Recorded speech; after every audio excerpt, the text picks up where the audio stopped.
Coming to you from 8122 Production Studios in the heart of the 607, this is Horror Zone 607. Like us on Facebook and follow us on Twitter. And remember, you can always join the conversation using hashtag HZ607.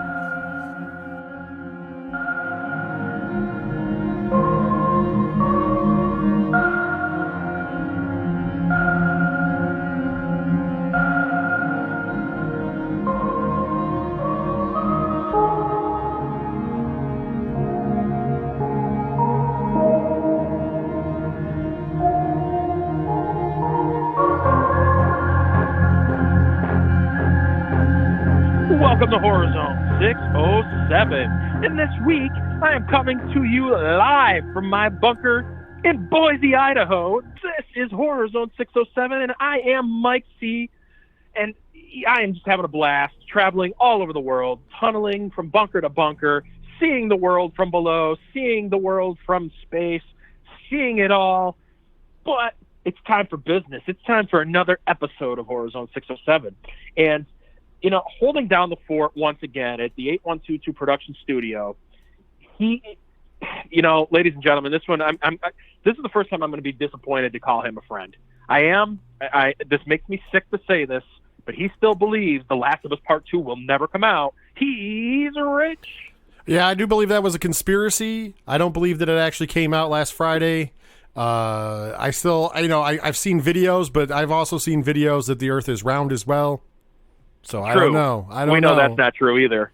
Yeah. What do you mean? Wait a minute. You're telling me that the flat earthers are wrong? They're right and wrong. How about hollow Earth?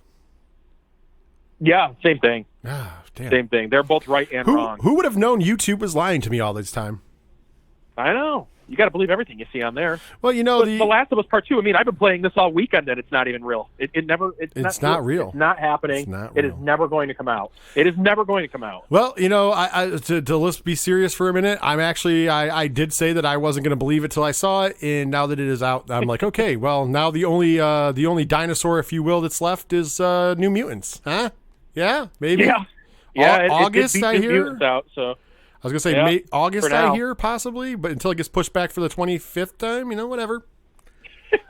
It's one of those things. Expect it. Yeah. I won't believe it till it happens, and so Last of Us Part 2, good on you guys for finally putting it out there. It only took... Yeah, I got to say, I had read right before I bought it on Friday, I was kind of reading some reviews that people were kind of disappointed with it, saying that it was completely different, and the story was garbage, and this and that, and it's nothing like the first one. It completely strays away from the story that's built in the first one. And I gotta say, I don't know. I read that it's 25 to 30 hours, and I've got maybe like 5-6 hours in on it. I've been playing it a little bit this weekend, but everything makes sense. It's tragic. It's sad. It takes place a couple years later, and there's some events that happen. I'm not going to spoil it for anybody, but I think it fits perfectly. It's a beautiful game, and the only problem that I initially had with it at first was every time I would try to walk someplace or ride, you ride around on a horse a lot more in this one, and every time you're trying to do this stuff, the camera kept I'd try to make it straight, and it kept shifting one way or the other, and I found out that there's a setting for that. It was trying to the screen was trying to make me go its way, and you could actually turn that off. As soon as I did that, I loved it. I think the game is perfect. It's a wonderful game. So I've been having a good time playing it, and I can't wait to see how it's going to play out. A little boring, a lot of fluff that they put in there just to kind of make it a longer game, but it's still a really cool game. So I'm enjoying it. Well, you know what they say about kudos opinions. to them. You know what they say about opinions, Mike? Opinions are like asses. Everyone has one. So, I don't know. I thought maybe you were going to say they were just like Sean Cunningham. Oh, fuck Sean Cunningham. Anyways, on a serious note, though, I've heard from all my gamer friends, I've heard nothing but good things. So I can't say anything bad about it. I have seen some bad reviews, but you're going to get those anyways. But from the people that I know personally, not reviewers or critics that have maybe some skin in the game, because obviously writing reviews and stuff could pay you money. I've heard nothing but good things, so I can't complain. I guess I'll wait and find out for myself. But right now, I've been too busy. I'm working 2 jobs plus podcasting, so 30 to 50 hour video game is not in my near future. Well, prostitution is not easy, and neither is pimping. No, and, pimping ain't those are your easy. two jobs. No, pimping ain't Those easy. are your two jobs. You're both the prostitute and the pimp. I mean, so those are your two jobs. Think about it. At one job, I clean cars. And at the other one, I slang pizza. It's kind of like hustling. Yeah. That's a hustle. It's true. By the way, it is true. Speaking of which, our local sponsor, Rex to Rod's Auto Detailing. If you're in the 607, take your car over there to get it nice and sparkly clean. 644-3389 is the number. And you never know. You might actually see this fat guy there because I'm doing some part-time hours over there. So there you go. They not only sponsor the show, they give me good friends. So they not only sponsor the show, but they also provide me with a part-time job to make a little extra money. So thank you guys. There you go. You cannot beat that with a stick, buddy. Exactly. So, well, Mike, I know you're a little lonely in the studio again this week, but yes. I'm going to announce him anyway. He's the smartest man in all of horror podcasting. He's the professor. Hey, by the way, but he's not there. Yeah, the best part about it is he doesn't have to prove that he's not the smartest man because he can't open his mouth. Yeah, he really can. That was a callback for 1,000 this week. For all of our fans of the show, they'll remember a few months ago we made the joke that he's the smartest man until he says something. So today he will continue to be the smartest man.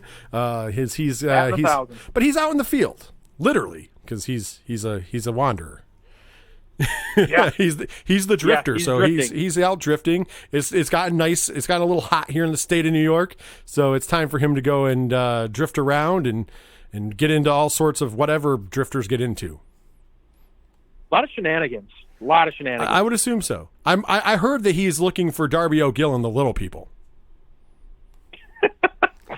I can't confirm or deny that. Although I feel like he should be where you are in Boise because they have a ton of potatoes, and I hear the leprechauns. There's a lot of potatoes. I hear the leprechauns because they're from Ireland. I hear they love potatoes. So if he was in Ireland, he might be able to. There's a lot of leprechauns here. There is. Well, I mean, you would know. You're underground. You've been digging underground, so you probably bumped into a few. Just don't take their gold. They don't like that. They don't like it? Have you taken any of their gold? No, because I've seen the movie Leprechaun and I know better. So have you befriended the leprechaun? Are they your friends now? I did. They are my friends. We like to eat potatoes together. Can we confirm or deny that you've also befriended the gopher from Caddyshack? He's all right. Nobody's worrying about him. Yeah. So, yeah. Good people. Good people all around here. That's good news. It is good news. And speaking of news, I was going to say, we got a little bit of news this week. You know? Not good news to start, though. Not good news to start. Again, last week, we had some sad news to pass along. We've been trying not to do that while the pandemic is going on, but this one was too big not to mention. The great Ian Holm passed away at the age of 88 last week. He played, of course, Ash in the original Alien and was in a million movies, Lord of the Rings, all that. He's been in a lot of stuff. But sad news. I didn't realize he was as old as he was. Yeah, I was surprised he was as old as he was as well. Of course, famously also played Bilbo Baggins in the wonderful Lord of the Rings movies. Unless you're Kevin Smith. Kevin Smith didn't enjoy those movies too well. Well, you know what? Can't win them all. You said. You can't win them all. Opinions are like asses. Everyone has one. That's what we're here for. Just like Sean Cunningham. No. Sean Cunningham's a cunt. There's a difference. That's a little rough. Hey, you know what? Fuck him. There you go. You bring up his name, you're responsible for anything I say when you bring up Sean Cunningham. That's true. So fuck him. That's true. I set that up. Sean Cunningham, you're not a fan. You probably won't be having lunch with him anytime soon. You probably will not be sending him a Christmas card, but absolutely you never know. not. Maybe you will. And maybe one day I'll have a luck of interviewing Sean Cunningham so I can tell him fuck him to his face. Because that would be wonderful. We do go to a lot of cons, and it's possible that he may turn up at one. Well, with as greedy as that fuck is, he isn't doing anything for free. So, and we've been blessed to never have to pay for interview time. So, I'd like to keep it that way. That's true. And we've had some great guests on the show. Absolutely. We got some lined up if Corona ever ends. Yeah, that's true. That's true. I think I don't know what's going to end first. I think that's going to end before the New Mutants comes out, to be honest. So, New Mutants, I think it will be August of 2094. I stick by that date. There you go. You heard it here first on Horror Zone 607 exclusive. August of 2094. You will see New Mutants. I'm going to go out and I'm going to say August 11th, 2094. I hope that falls on a Friday. I just can't wait till they just finally give up and just throw the fucking thing on Disney Plus. Let's be honest. That's what eventually is going to happen. They're just going to give up eventually. But we'll see. I think it's got to take another couple failures before they do that, though. Right. That's when I'll finally get Disney Plus, just so I can watch it, and then I'll cancel it. Speaking of... there's only so much of The Little Mermaid I could watch. But speaking of opening up with bad news, we also have the bad news about Joel Schumacher. Age 80, director of The Lost Boys. Yeah, Joel Schumacher. Not good news. No, that's what I said. Well, let's get all the bad news. Let's get all the bad news out of there. That was breaking as we were recording, by the way.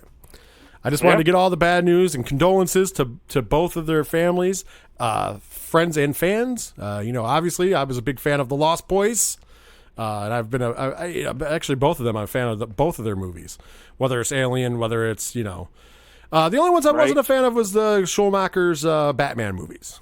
Bat nipples. They never did it for me, but I can't judge him. Movies. Hey, listen, he made some other amazing movies that he made Falling Down, which is an amazing movie.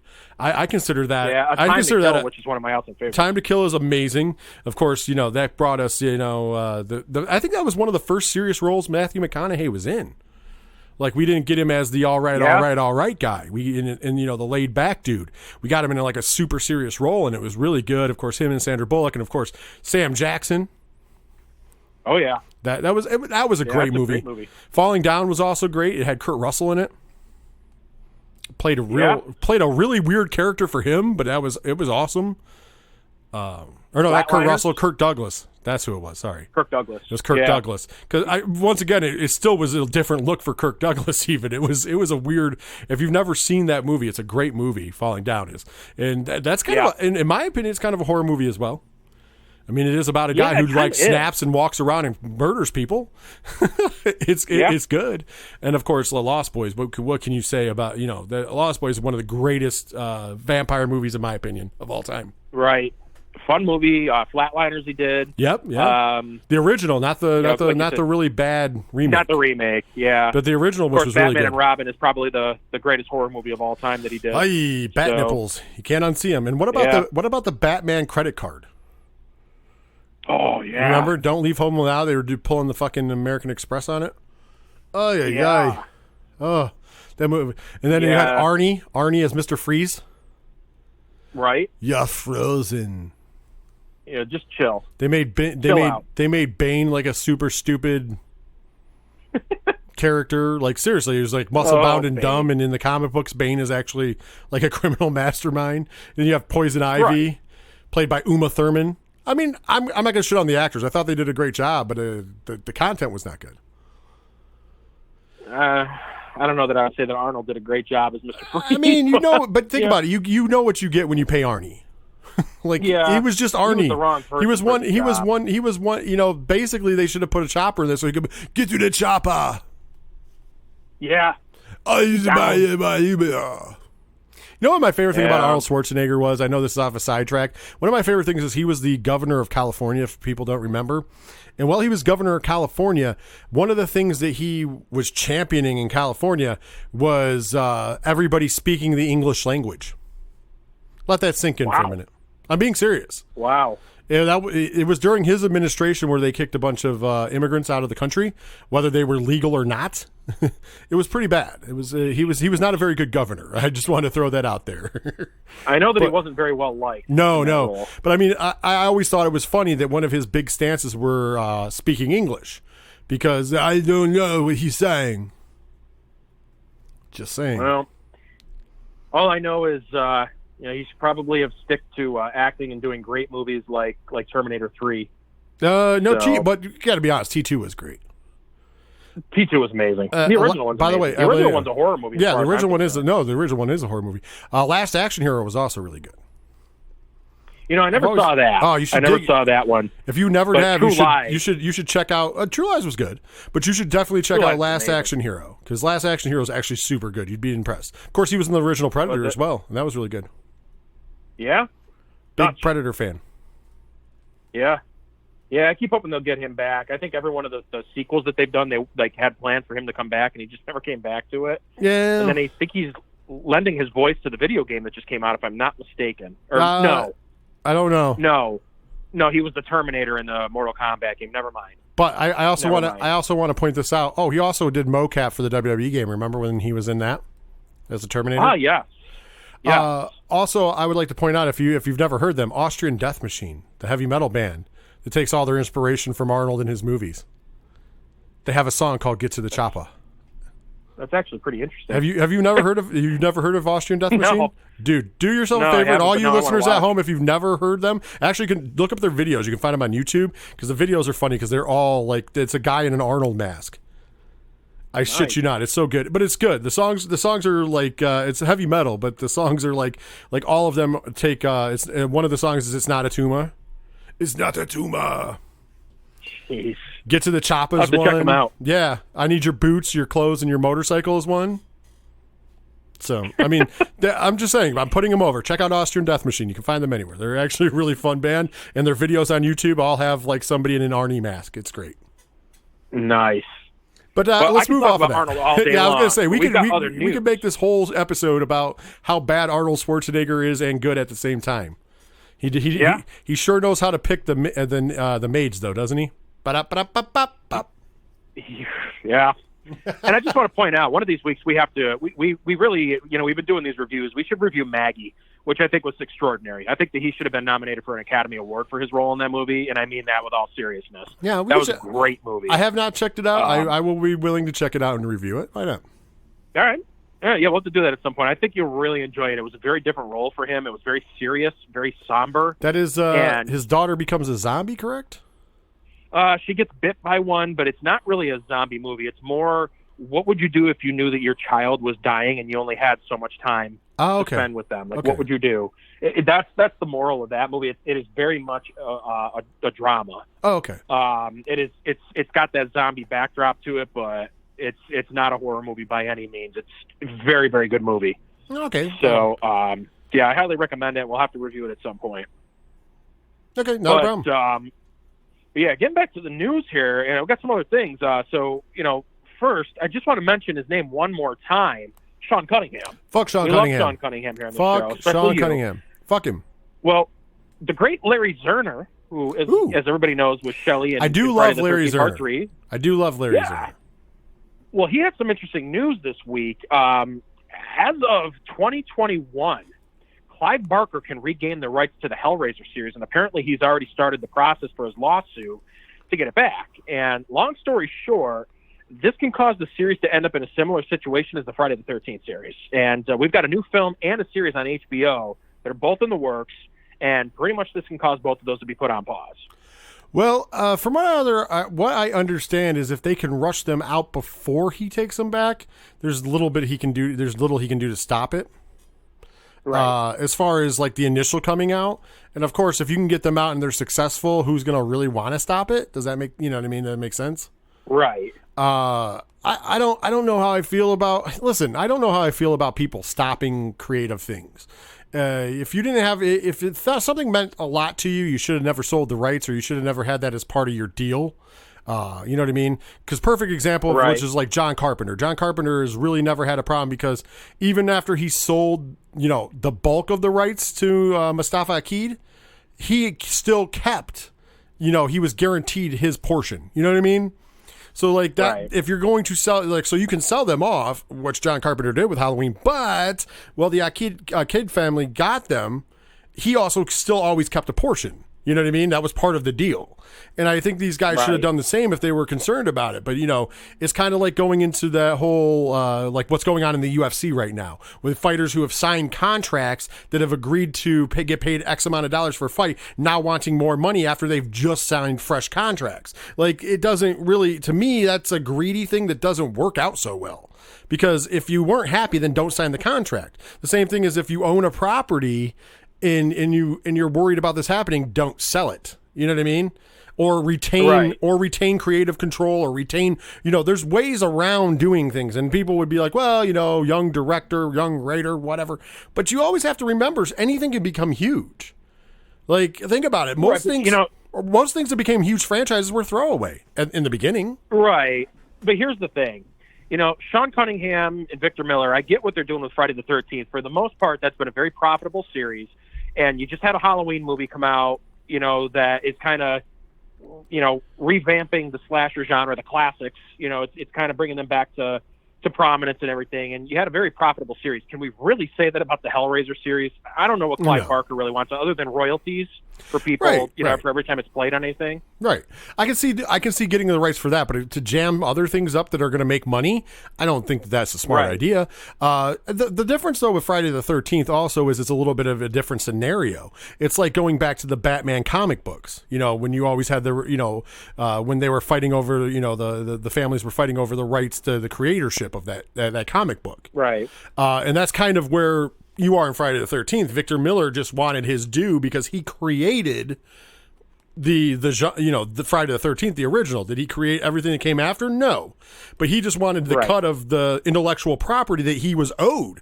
And the messed up part about it, and the reason why a judge sided with him, is that Sean Cunningham, and this is why I say fuck Sean Cunningham just wasn't paying him what he was due.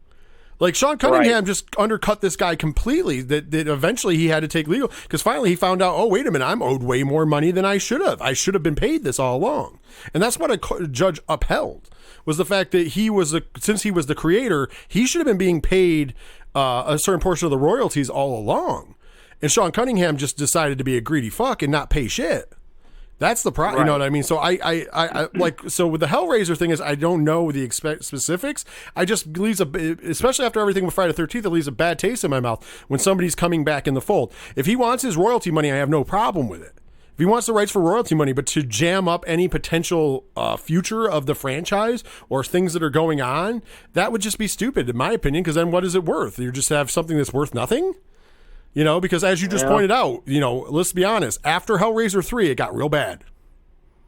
Oh, yeah. Like, that franchise has been worse and worse. That franchise has been DOA, man. And this is coming from a fan of the first three movies. And a fan of Doug Bradley, who I got to meet, and he's a wonderful fucking human being. So, and I'm not blaming him because it's not his problem that the movie sucked.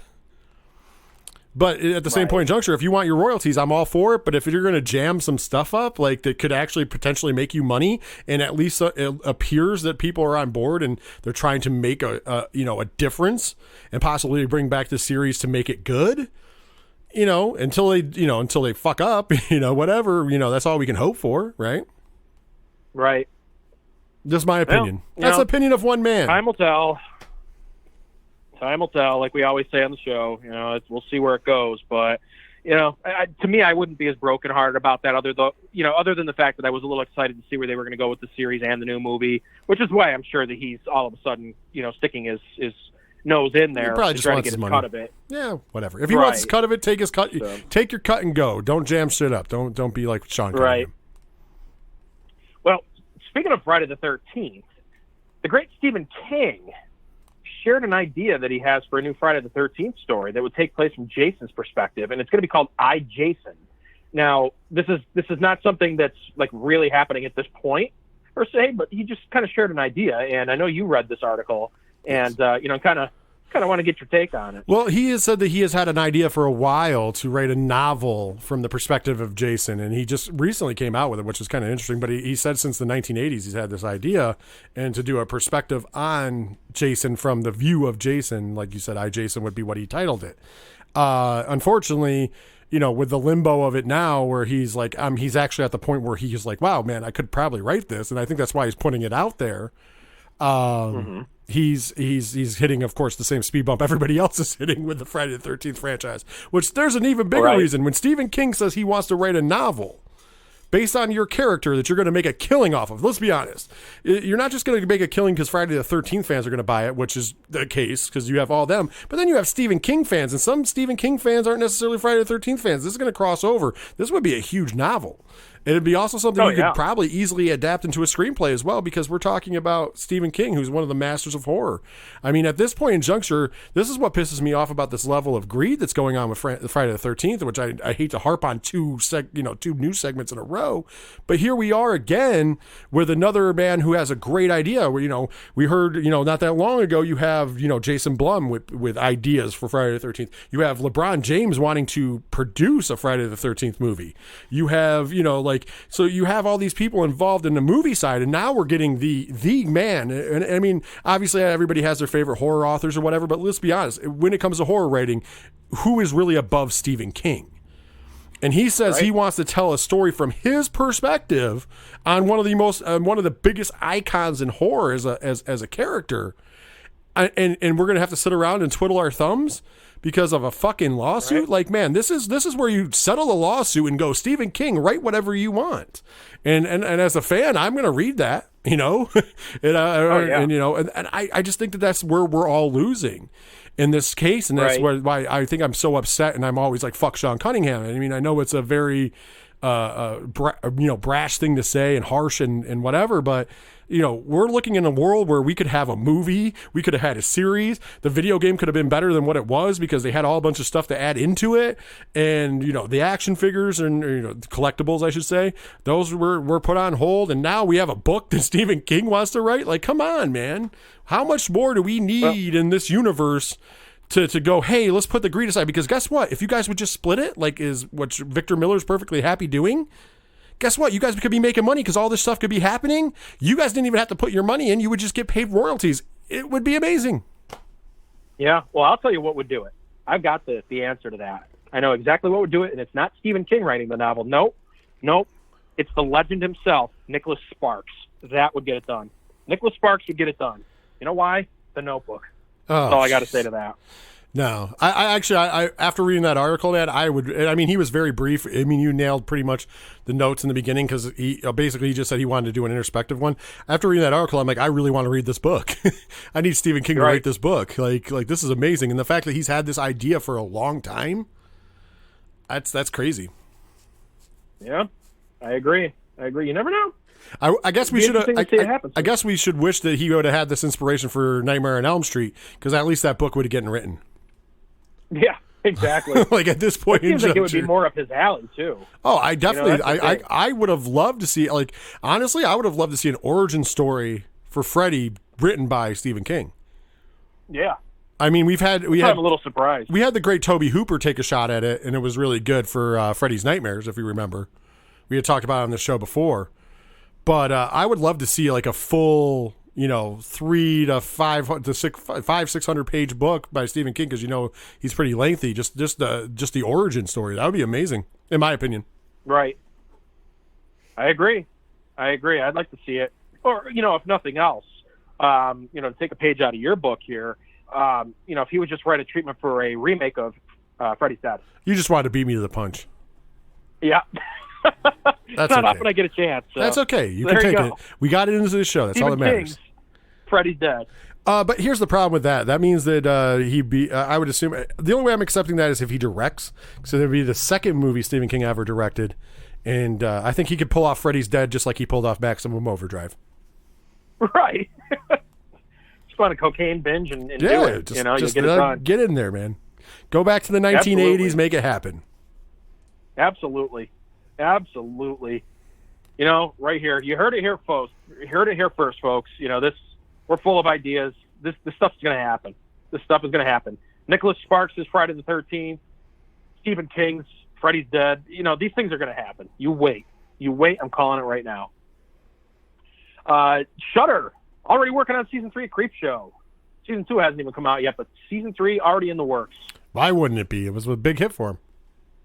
Absolutely. So, keep going. Keep going. Keep churning it out. I assume season 2 will be a big hit. Season 2 is going to be dropping right around the same time that AMC starts to play season 1 for free. So I'm assuming you'll see an uptick in Shudder subscriptions. So, shortly after, Absolutely. sorry. It's going to be right. It hits Shudder right after they stop airing season 1 on AMC. That's what I meant to say. So, you'll see, I think you'll see an uptick in Shudder subscriptions because people are going to want to see season 2. Season 1, I mean, there was a couple that I wasn't a fan of, but like as an overall piece of work, out of the 12 stories, 6 episodes, 12 stories they told, overall it was worth it. It was really good. It was done very well. Like I said, there was only a couple. Finish it. Yeah, you should. There was only a couple that I wasn't a huge fan of. And I'm not saying some other people might have been, and they just weren't up my alley, but there was a lot that was really good. I mean, I really enjoyed the one with the dollhouse. Yeah, that was really cool. I don't want to give too much away, but that was super cool. It was a really neat and for the most part an original story. It was really good. Yeah, I enjoyed the heck out of that one. So, yeah, I'm very interested to see what they're gonna do for the second season and the third one. I'm a little disappointed just in the fact that it was only 6 episodes, and the second season, we're looking at about the same. The third, I'm sure, it'll be about the same. But at the same time, you look at it, it's like another Creepshow movie that came out. If it ain't broke, don't fix once it. Every other year, you're going to get another Creepshow movie. Because it's going to be done in series. I look at it like this: if it ain't broke, don't fix it. Exactly. Honestly, it seems to work. I think too much could be a bad thing. Sometimes I think that we overdo things. And I think in this case, you have 12 stories, and this way you're not overshadowing those stories. You know what I mean? The only other way you could do it if you wanted to make the season longer is to do 1 story per episode, but then you would have to make the stories longer. And I like them being a little shorter. Like there's something to that short story format on screen, and especially when you're putting together some of the best horror writers and directors to do those. I mean, it's pretty impressive. I mean, Joe Hill, Stephen King, Greg Nicotero, you name it, they all directed and wrote for that show. Right. Tom Savini as well. And Tom Savini did all his agency did all of the practical effects. I mean, right. he there's some in one. Yeah, he was in one. Yeah, you look at it like this, like that is one of the. They put together a great alignment, and they've done it again. Like season 2 has got back just as many great directors and writers, and everybody's chomping at the bit. But that was what Creepshow was built on. I mean, the movies were built on the fact that Stephen King wrote and directed a story, George Romero wrote and directed a story, and I do believe who else was on board there? Joe Dante was on board. I mean, they were amazing. You got the masters of horror together to do them, and they came out really well. You're doing that with the show, so they're staying true to the form, and I think that the more people see it, I would already greenlight it because like I said, there's going to be an uptick on Shudder because people are going to want to see it as it happens and not wait. And then fast forward, they're going to be ready for season 3 as well.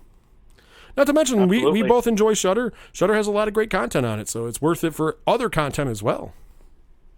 Oh yeah, it's got a little bit of everything for the horror fan. So yeah, get out there and get it if you haven't done so already. I mean, it is worth every penny. Oh yeah. Got some breaking news on another series that we've talked about a couple of times here. Now, this was not in our production notes, so Rich doesn't even know I'm going to say this, but per BloodyDisgusting.com, we've been talking about how American Horror Story will be back in 2021. The pandemic kind of canceled it for this year, but we learned that there was going to be a spinoff called American Horror Stories that was coming. There were going to be hour-contained episodes. Well, it's been announced that this is not going to be on FX. What? It is going to be on the FX portal that you find on Hulu. So it is going to be exclusive to Hulu. Oh, okay. So it's going to be exclusive to Hulu. Yep. So Disney wins again. You have to go through the FX portal on Hulu to get it. Disney wins again because Hulu is owned by Disney. Huh. Yep. That's intriguing. Good bit. Yep. That's we were talking about it off the air because we were talking about other things happening around the world of things with streaming and stuff. You got to amp up, with HBO Max trying to be the heavy hitter and Disney Plus trying to be the heavy hitter. Of course, Netflix is the godfather. You know what I mean? You're gonna there's gonna be battles for everything to get original content out there. And who wins is us as the content is people who are eating the content. We're going to get fed like a buffet of amazing content. And this is great news. I think you can do a lot more on a format like that as well. I feel like if you're putting that on there, you're not going to be restricted by TV rules, if that makes sense. Right. So this could be a hard R-rated show if they want. Oh, absolutely. Good. That's awesome news. That's awesome news. I think that's great news. Right. And I always like to finish the news, or most of the time I like to finish the news with some kind of like a fun little thing that's going to be coming. So kind of saved this for last year this week. growing up, I think that all boys and a lot of girls probably remember the little green army men, which were very popular back in the day. I know my dad had them when he was a little kid. He still has them. When my grandmother died, he took the huge box of them that he had. Well, if you're a fan of the little army men and you're a fan of horror movies, specifically the Halloween series, boy, do we have something fun for you. Fright Rags is making Halloween action figures inspired by the little green army men. So this is happening. So between June 25th and September 17th, Fright Rags will be unveiling one figure each Thursday. Once all the figures have been unveiled, they'll be available. The entire set is going to cost just $22. That's not bad. And the deluxe, not at all. The deluxe box set will include 12 2-inch figures plus one bonus 4-inch glow-in-the-dark figure. All of them are going to be painted either black or orange, but they're going to be unpainted otherwise. They're just going to be just either black or orange. And there's only going to be 2,500 units of these sold. So it's going to be limited edition and pretty cool little set that they're coming up with. So for those of you that are interested in, different, toys and things like that, action figures and whatnot, this is going to be a limited edition set you might be interested in. Yeah, I'm gonna have to keep my eye on it. I'd be definitely interested in buying one of those sets. So I'll have to keep my eye on it as they unveil it, and also when they put them up for sale as well. Right. It would fit nicely in the studio. Oh yeah, I could see you having them up in the studio. So, be on the lookout for it this September. Awesome. Right on. Well, before we switch gears up, let me take a minute to remind you that you can contact us to talk about anything we just talked about in the news segment or anything we talk about at all. Or if you want us to talk about a movie, review a movie, or anything like that, we always want to hear from you guys. So please hit us up on the social medias. We're on Facebook, Horror Zone 607. Like and share that page. Also, follow us on Twitter and Instagram at Horror Zone 607. Use the hashtag HZ607 whenever talking about the show to join the conversation. Also, you can find what you need to know in all of our archives at 8122productions.com. Check out the website. I'll be adding more to it as we go along, and there's some great reviews up on there. There's all of our archives, so you can hear all those interviews. We talked about doing a bunch of interviews with different celebrities and also different people that are locally. Hopefully, we'll get Jimmy Gazdick back on. I just had him on for a live stream of WWE Backlash. Horrible pay-per-view, but great time to have him doing something with us. So hopefully, I can get him back on this show because he's a lot of fun, has an amazing amount of horror knowledge. So check all that stuff out at 8122productions.com. Also, if you would like to support the podcast monetarily and get a ton of great bonus content for as little as $1 a month, you can do that at Patreon. Patreon.com/8122productions. Trust me, you will not want to miss that, especially because there is, not only do you get all of the podcasts early, not only do you get bonus content for the Three Fat Nerds podcast and also for the wrestling show. Also, whenever this ends and we can get back to it, we're probably going to add some bonus content here. We've been toying around with calling it Horror Zone After Dark or something like that.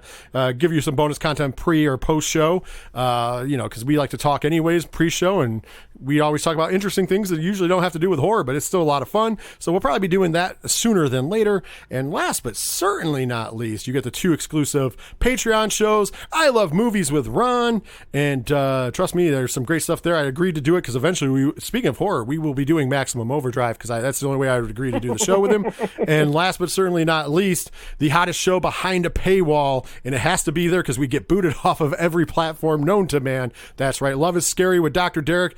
Spooky Mike is, of course, is on hiding in bunkers. So eventually, when he comes back, he can be back around Diesel. But he has taught people about bug catching, so.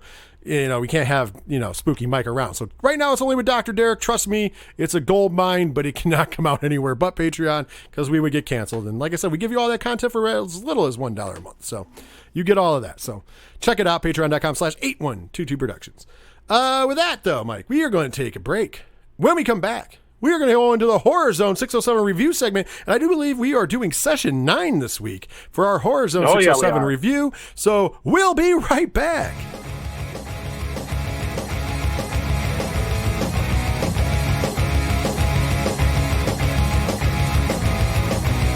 Hey, this is Ken Padawan J. Coach Duffy. from the Ocho Duro Parlay Hour podcast, and you're listening to Rich and Mike on the Horror Zone 607 podcast.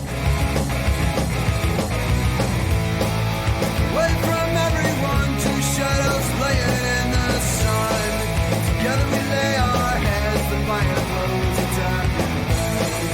Time to say goodnight, right on my red's out tight. Soon without a sound, can't fall asleep, you're not around. You're not around.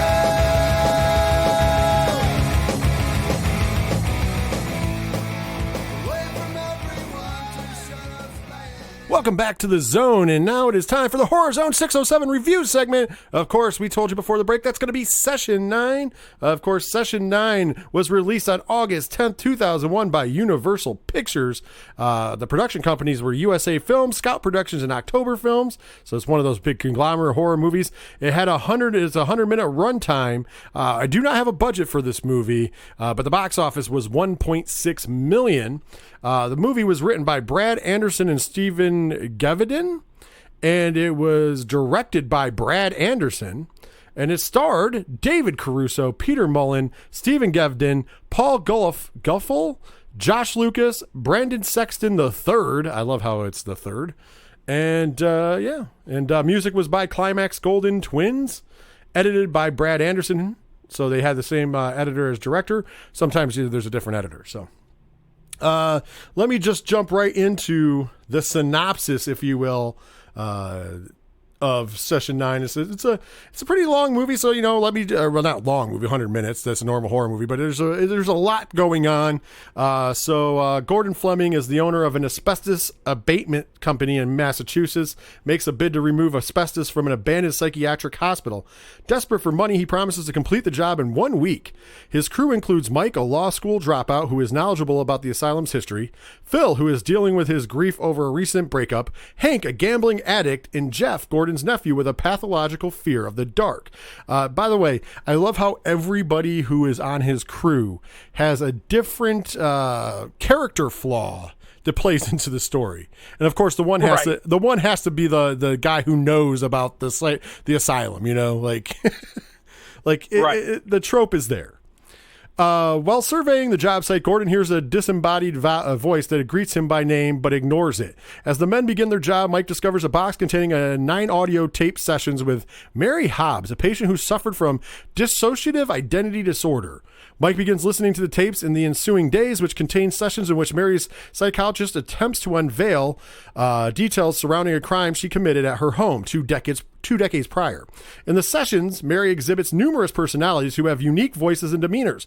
Meanwhile, while removing asbestos from tunnels running beneath the hospital, Hank discovers a cache of antique silver dollar coins and other valuables scattered from this crematory.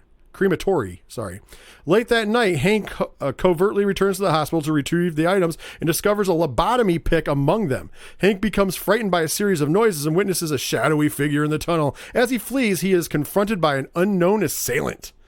When Hank fails to show up to work the next day, the others learn he broke up with his girlfriend and speculate he may have won money gambling and left town. An additional worker, Craig McManus, is hired to take Hank's place. During working hours, Gordon repeatedly attempts to contact his wife, Wendy, but she screens his calls. He confides in Phil that he slapped her after she had inadvertently splashed him with a pot of boiling water and that she refuses to answer his calls or let him see their infant daughter.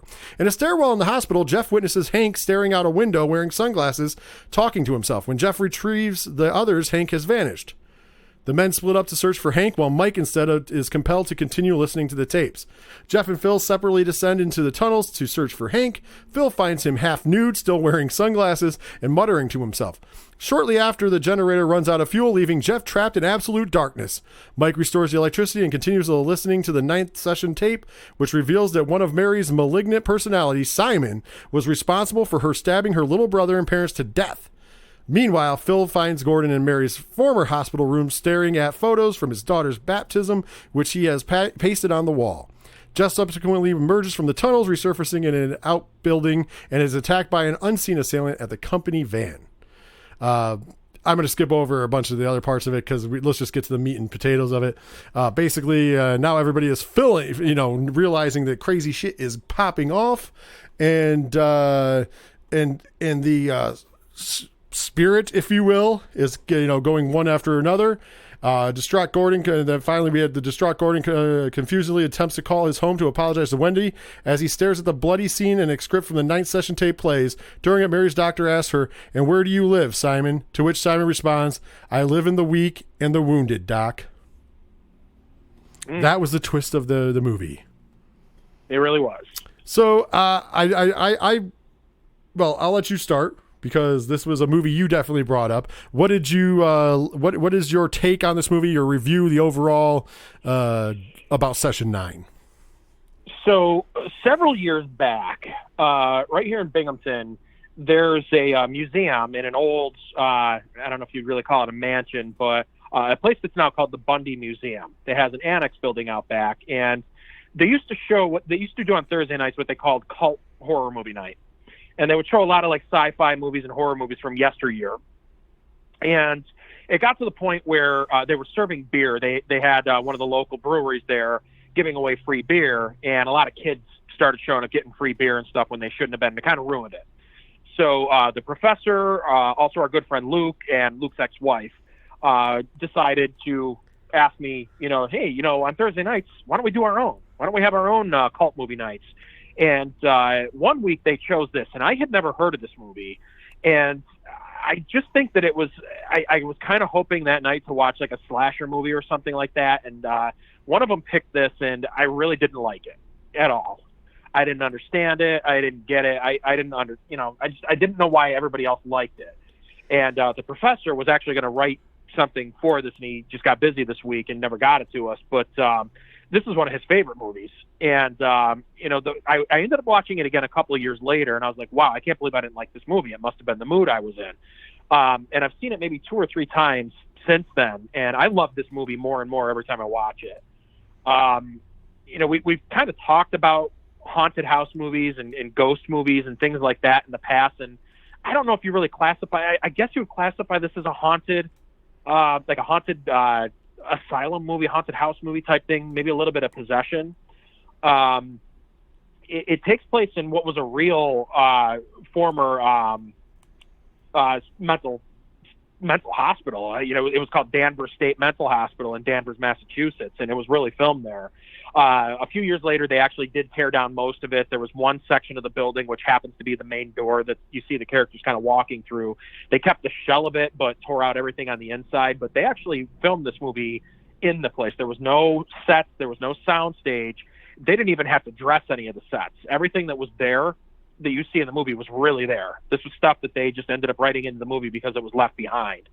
The director of the movie, Brad Anderson, talks about how creepy it was. Everybody was creeped out when they were filming it, and for good reason. I mean, it was really a mental hospital that was abandoned, and there was a lot of death in there, a lot of violent people, a lot of sick people that had been in there for many, many years, many decades. And this movie, you talk about an atmosphere in this movie. I don't know that there's too many movies that have a more creepy atmosphere than this does. It's if you haven't seen it, maybe you're like me and it was something you had never heard of up until now. And I definitely recommend seeing it. It's a really, really good movie. It's creepy. There's a couple of things. When I watched it back most recently, it was about a week ago, and I suggested to the guys that we actually do this review. We were going to do a different movie this week, and I kind of suggested this, and they were on board with it. So I did watch it about a week ago, and I feel like it's on Netflix currently, and I feel like there was more scenes in it the first time I saw it, or on the DVD. I could be wrong, but it seemed like there was some stuff missing from it that I feel like I had seen before. So it seemed a little like there were some plot holes in it, but I could be imagining things. But that's maybe like the only negative critique I have for it, is it just kind of it kind of does it like slow burn for a build up and just kind of ends very abruptly. So if there's anything that I have like a somewhat negative take on it, but it's done very well. It's a very creepy movie, and it does have a good little twist on the end of it when you finally find out what's going on. So I dig this movie, and I highly recommend this to anybody out there. Yeah, I will say I agree with you wholeheartedly that it's got a great atmosphere to it. The story is good. I dig it. I definitely like the twist at the end. Those are all things that I like. But at the end of the day, I mean, as you know, I'm not a huge fan of haunted house / possession movies. I kind of consider them the same. This is one of the better ones that I've ever had to watch.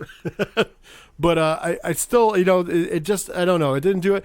I will give them credit that they didn't have a lot of the silly tropes in it. There wasn't a lot of the stupid jump scares that really actually bother me. So I think I think that's why I like this a lot more than I like a lot of other possession and horror or haunted house movies, because those movies usually rely too much on the silly jump scares and the nonsense. And like I said, the story was good, so I did enjoy the story. I did enjoy the atmosphere. So I will say that it's a lot better of a movie than I usually would give. When I give my grade, it's going to be higher than I would normally give a haunted house / possession movie that's not great. Usually I don't go that high, as you know. Unless it's a legendary movie. Like The Exorcist obviously gets a really high grade. And the original Poltergeist gets a really high grade. Those are amazing movies. They're classics. They're amazing. And but most of them don't. So I will say that. But I couldn't agree more on the overtone of the atmosphere. I did think it was really creepy, and I did like, of course, the twist ending. I'm a big fan of twist endings if they're done well and if they're good. And this one does have a good twist ending. I did like it. So with that, before we give our grades for the movie, let me tell you what other people around the internet think. So we'll start with Google, because it was the highest. Google users gave it an 81% like the movie. On Metacritic, it got 58%. On Rotten Tomatoes, it got 64%. And on IMDb, it got a 6.4 out of 10. My score actually aligns with that, because my score for this is 6.5. I give it a 6.5, which for me, on a haunted house / possession movie, is actually a phenomenal score, because it's usually not my cup of tea. But I did enjoy it. I did like the atmosphere. I thought it was a good movie. I thought the story was good in it. I liked it and enjoyed the movie. So overall, I would watch it again. It was definitely a great pace to watch this movie. I had seen it once before in the past, and I don't think I thought highly of it then. I think I thought a lot higher of it now. And I was definitely happy to get out of the crappy Psycho movies that I had recently had to watch for the show. So this made all the difference in the world. It might have even picked up like a full point because of that, but whatever. So I gave it a 6.5 out of 10, and I enjoyed the movie, and I would suggest people go see it. Or watch it, sorry, not go see it. It's not in the theaters, watch it at home. Professor, what do you grade this as? Oh, wait. Oh, never mind. He's not here. He's not here. Sorry. So something tells me he'd give it about a 9 out of 10 or a 10 out of 10. I would say, I'm just going to give the grading for it. I would guarantee that he would give this an A, because he likes this movie. So we'll say that he gives it an A. He didn't say anything in, but I would dare say he could give this movie an A. I won't give it a grading point, but I will give it an A for the Professor. So the Professor gives it an A. Mike, what do you give the movie? Well, thanks, Professor. We appreciate your input this week. So thanks for being part of that. So for me, again, like you had said, it doesn't have a lot of those tropes and jump scares. We were talking about this, the three of us, at some point over the last month or so, maybe the last 2 months. It's while I've been doing the show on the road, where, with haunted house movies, there's just, they go over the top. Hollywood really goes over the top for all of them. They don't leave a lot to suspense and to the mind. And this movie does that. It's one of the very few that does. And so I really dig that about it. I love the atmosphere. I love the shooting location. I'm very disappointed that they did tear down the building, because that's something I would have liked to have gone there to do like a ghost hunt and just kind of walk around the building. But, we're talking about something that wasn't a set. It was a real place, a real historic place. And, that really, really meant a lot to me to watch this movie. So creepy story, very suspenseful, but very subtle at the same time. For me, for somebody that really did not like this movie the first time he saw it, I got to say, I like this movie so much at this point that I'm going to give this movie an 8 out of 10. Wow, really good grade. Unfortunately, I do have to punish. Like I said, I unfortunately have to punish it because it's not the genre I like. But I still, like I said, like for me, a 6.5 in this genre is actually really good. So I mean, it was enjoyable. I did like the story, so I don't have no problem with you giving it an A out of 10. I have no problem with the Professor giving it an A as well. Yeah, atmospherically too. One other thing I just want to kind of point out now that I'm thinking about it is it kind of reminds me a bit of The Shining, like the location, like in a very different way. It's a beat up old, asylum, but there was something about it, just atmosphere-wise, that kind of reminded me of the Overlook Hotel. So, yeah. I don't know. Maybe to me that's why I liked it so much and why I enjoyed it so much. But it just kind of had that vibe to it. It's nothing like The Shining. It's very different than The Shining. The story is not as well written as what Kubrick gave us in The Shining, but it's something about it. It was very Shining-like. I can see that. Well, you know what, guys? At home, check. You know what? Watch it. Give it a watch. If you haven't seen this movie, please give it a watch. Trust me, you will not be disappointed. It will not be a waste of your time, if you will.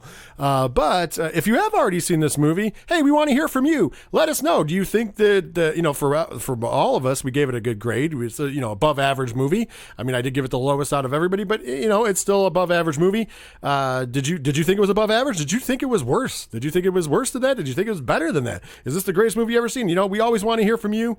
As a reminder, you can do that on social media. Horrorzone 607 on Facebook. Like and share the page. At Horrorzone 607 on Twitter and Instagram. Hashtag HZ607 when talking about the show. Also, remember to check us out at 8122productions.com. And also, if you would like to monetarily support the show and get a ton of extra bonus content for as little as $1 a month, you can do that at patreon.com/8122productions. Mike, that is all that I have. Take us home. All right. Well, that's it for this week's show. Join us again next week when we bring you all of the week's biggest horror movie news. And I don't know if we're going to be doing a review next week or if the professor's going to be back. He again had some stuff going on the last couple of weeks. We're hoping he's going to be back next week. If he is, I got a great trivia game for the guys in the studio, and we're going to have some fun with that. So we'll either be doing that or if he's not here, I'm sure we'll find another movie to review. So tune in to see what we happen to do next week, because we don't even know at this point. But it's going to be fun no matter what. And, we can't wait to do whatever it is, because we love doing this show. So until then, Rich, I want to thank you so much for being in the studio and producing another great show for us here this week. Professor, what can I say, buddy? You're knocking it out of the park from the studio this week. Thanks, buddy. Definitely the smartest. Definitely proving that he is the smartest man in all of horror podcasting. He really is. He really is batting 1,000. He didn't do anything wrong this week. He did not mess one thing up. He did not. There is nothing that we have to correct. There is nothing that we have to be like, you were wrong about. He did a great job. He bat 1,000 today. I mean, it's amazing. He really did. Great job. Great job. Great job, buddy. We give you a 2 thumbs up. Well, 100%, 1,000%. You did it all right, buddy. So hopefully you'll be back in the studio next week so you can just screw it all up and we can take everything back. So until then, this is Mike C saying, see ya.